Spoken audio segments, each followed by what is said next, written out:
Recently, movies like Phantom Thread, Marriage Story, Malcolm and Mary, and to a certain extent Kabir Singh started conversations about toxic relationships. हाँ हाँ, और भी बहुत सारे examples हैं Martin Scorsese की नाती, बट वो सब मेन स्ट्रीम कॉन्टेंट देखने वाली ऑडियंस तक नहीं पहुंचती है ना, तो मेन स्ट्रीम तक ही सीमित रखते हैं बात को, है ना. सो या, during this discourse, I realized that portraying toxic relationships on screen is way more difficult than doing those straightforward lovey-dovey naach gana type romances. Because thoda bhi idhar se udhar ho gaya and you can end up sending the wrong message to the audience, thereby glorifying said toxic relationship. Now, as far as I could decipher, Haseen Dilruba deals with toxic relationships as well. I want to emphasize the as far as I could decipher wala part because every bit of promotional material has focused on two aspects: relationship, extramarital relationships और murder mystery. Toxicity में गए ही नहीं थे, even though the movie does quite heavily. So this could just be my reading and my reading only. Okay okay. और review शुरू करने के पहले आपको एक छोटा सा बात याद दिलाना है, and that is to sit through the credits. हाँ जी, मेरे को पता है कि नेटफ्लिक्स पे मूवी एंड होते ही और कोई मूवी या शो का ट्रेलर या फिर वो मूवी या शो ही स्टार्ट हो जाता है. तो उसका तोड़ यही है कि you either press the watch the credits button और सेटिंग्स में जाके ऑटो प्ले का ऑप्शन ऑफ कर सकते हो. जो करना है कीजिए, but please sit through the credits because the people on the screen end of screen deserve all the attention. और अटेंशन का बात कर ही रहे तो मेरे को भी थोड़ा अटेंशन दे दो यार, by clicking on the like button, by sharing this video, by commenting about what you think about the movie I'm talking about, or to be frank, anything you want to talk about, and by subscribing to my channel. चलो चलो अब review शुरू करते हैं.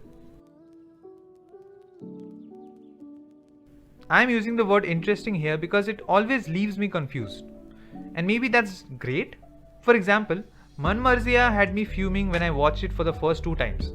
Then I watched it after a long gap and I finally got what she was trying to do. And I realized that it was wrong of me to outright lambast the movie and go and tell people to not watch it. So I'm not going to repeat that same mistake with Haseen Dilruba because it is an equally grey movie. The story goes something like this. An explosion happens, a severed hand is found with Rani's name on it. The police start an investigation with the agenda to prove that Rani is the killer. That's when we flash back to pre-explosion times to meet Rishu, an electrical engineer from Jwalapur, whose parents want to get him married. So they take him to Delhi to meet Rani Kashyap, who is a jack of all trades, or at least she pretends to be one. They meet, they fall in love, and they get married. When Rani reaches Jwalapur though, the problems start to arise, which is kind of foreshadowed by Rishu's mom, who begs him to not get married to her because she'll be too much for him. Initially, these noke jokes and the patriarchal and sexist attempts at making Rani the ghar ki bahu seem comedic, but they keep escalating until Neil, Rishu's nephew, enters the picture. Interestingly enough, instead of being some knight in shining armor, he peddles the same kind of sexism and enforces the patriarchal nature of the family, but with a smile and wink in his eye. And even more interestingly, Rani falls for it and then into Neil's arms, leading to the extramarital affair. अब इसके आगे plot wise और बता नहीं सकता cause spoilers. What I can talk about is the movie's ideology. First things first, the portrayal of sexism.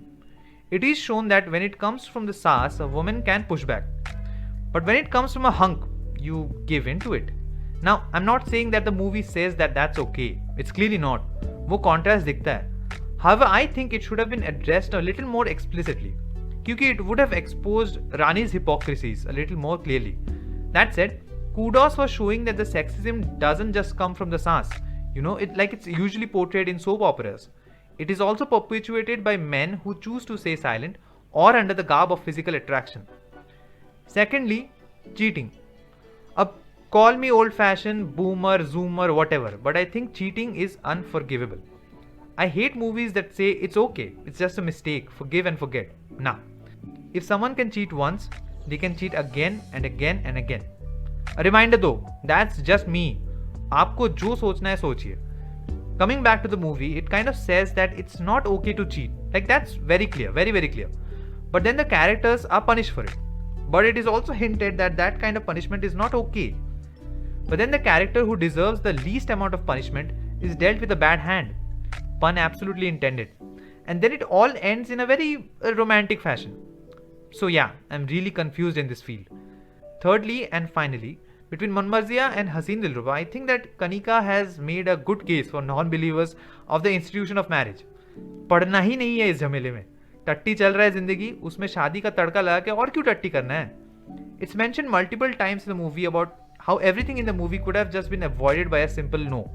But ये societal pressure और ageism का चक्कर में सब फंस गए हैं और फिर पछता भी रहे हैं. So yeah, say no to marriage. अभी तो प्लानेट का हालात भी इतना खराब है, शादी करके बच्चा पैदा करके और भी हालात क्यों खराब करना है भाई? David Fincher fans, please calm down. बस वाइब का बात कर रहा हूँ, कंपेयर नहीं कर रहा हूँ, शांत हो जाओ. But yes, for a significant portion of the film it does feel like a desi version of Gone Girl, where you're not sure if, and I'm keeping this vague for the sake of spoilers, one character is actually planning to kill another character, or if those things are just happening accidentally. Beyond that as well, Matthew manages to continue that level of ambiguity through his treatment of Kanika's characters. कभी आपको स्थिर बैठने नहीं देंगे. Movie का look, sound और feel बहुत familiar लगेगा, बट वही फ्रेम में कैरेक्टर्स का एक्शंस को ऐसे प्लेस करते हैं कि your mind will always be in a state of turmoil. I have to admit though that बहुत ज़्यादा टाइटनेस चाहिए था मूवी में, मतलब बहुत ही ज़्यादा. सॉन्ग्स तो रहने ही नहीं चाहिए थे मूवी में. सॉन्ग्स वाला मूवी नहीं है ये. इसका सब्जेक्ट मैटर इतना डार्क और कॉन्वोल्यूटेड है कि the very existence of the numbers pushes it back into the clichéd Bollywood romance category. आप समझ रहे हो मेरी बात? मतलब it's clear that the movie wants to subvert expectations with this love triangle, but ये concept about how someone can make mistakes in a relationship, become a totally different character and then make amends is an alien concept to most of the north Indian demographic, जो कि इस movie का target audience है I guess. तो थोड़ा और clarity के साथ पेश करना चाहिए था, or else it will go over everyone's heads. तो इससे क्या होता? In addition to the romantic subplots, the focus would have been on Inspector Kishore Rawat and Rani Kashyap's dynamic. एक तो उससे this whole one woman in a man's world वाला theme और clear होता, and on top of that, both Rani and Kishore's motivations post the explosion would have become a little clearer. कि क्यों Kishore is so adamant to solve this case, and how is a simpleton like Rani weaving this huge web? And yes, ये बातें मैं हवा से नहीं निकाल रहा हूँ. There are scenes involving both of them that hint at the fact that there was more to the characters' psychologies that ended up being on the cutting room floor or something. I don't know. Now I don't know Vinil or how he is as a person, but I think that he wanted to ensure that people don't get the wrong message and start normalizing toxic romances. इसीलिए there is a certain level of objectivity to the way he presents the story. Again, सब personal taste पे dependent है. मेरे मुताबिक there weren't any sparks between Rani and Rishu, like never. And that notion is validated by Rani and Rishu's attempts at intimacy, or the way Rishu looks away from Rani during an auto ride despite getting intimate earlier. क्योंकि technically nothing's normal between them. Same goes for Neil and Rani. उनके बीच hot romance है, but heat feel नहीं होता है. And it's evident why. They're the mistake. तो a thumbs up for that.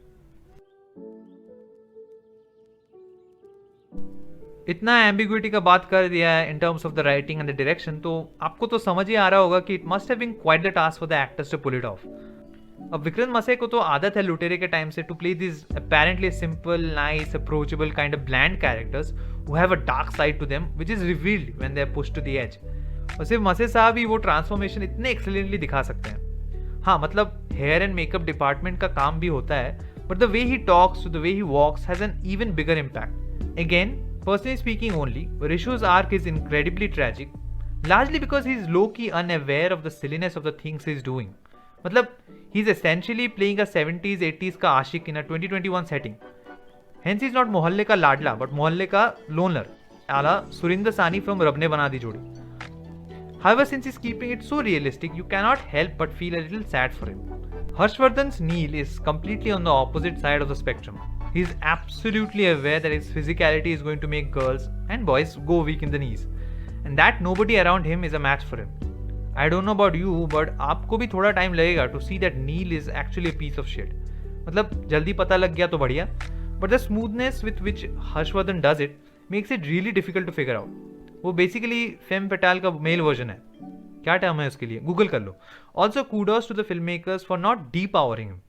ऐसा बहुत सारे मूवीज में होता है कि विलेन ऐसा हर्षवर्धन के स्ट्रेंथ का लेवल का होता है, बट हीरो में कुछ माता आ जाता है अहम मौके पे एंड विलेन हार जाता है. इधर तो Harshvardhan is hurling Vikrant like a rag doll, which is something that will happen in real life. And that leaves us with the greyest character out of them all, Taapsee's Rani Kashyap. An important thing to remember here is that we are technically seeing the whole movie through Rani's perspective. I know I should have talked about it in the writing section, but since Taapsee's performance hugely depends on that, यहाँ बोल रहा हूँ. The real parts of Rani that we get to see are when she's at the police station. That's it. And that Rani is immensely manipulative. The bubbly and anxious parts of her character can totally be something that she's telling the inspector to confuse them. And if that's the case, Taapsee deserves a lot of credit for hamming it up initially and then gradually decreasing her pitch as the fiction blends with the reality. But जैसे मैंने पहले कहा, I think some of her meatier characteristics were left unexplored. Sequel? Maybe? Haseen Dilruba is not a very easy movie to understand. At least मेरे IQ level के हिसाब से. Yes, आपको लगेगा कि हाँ ये तो black and white है. 10 out of 10 दे दो, नहीं तो 0 out of 10 दे दो. But the more you sit with it, the more confusing it gets. जितने ऑब्जेक्टिव चीज़ें हैं, like the songs could have been excluded or the characters could have been better explored or that the acting is amazing, वो सब के बारे में कोई दो राय नहीं है. The rest, yes, I'm conflicted about it. तो इसलिए प्लीज कमेंट्स में जाइए और मुझे बताइए क्या थॉट्स और थ्योरीज हैं आपके इस मूवी के बारे में. Were the incidents of the movie entirely created by Rani or did it actually happen? Does Neil even exist and is a manifestation of Rishu's innermost misogynies? Or am I looking way too much into this? बताओ please. और साथ ही साथ इस video को like और share कर दीजिए और चैनल को सब्सक्राइब कर दीजिए. And as always stay healthy and stay safe.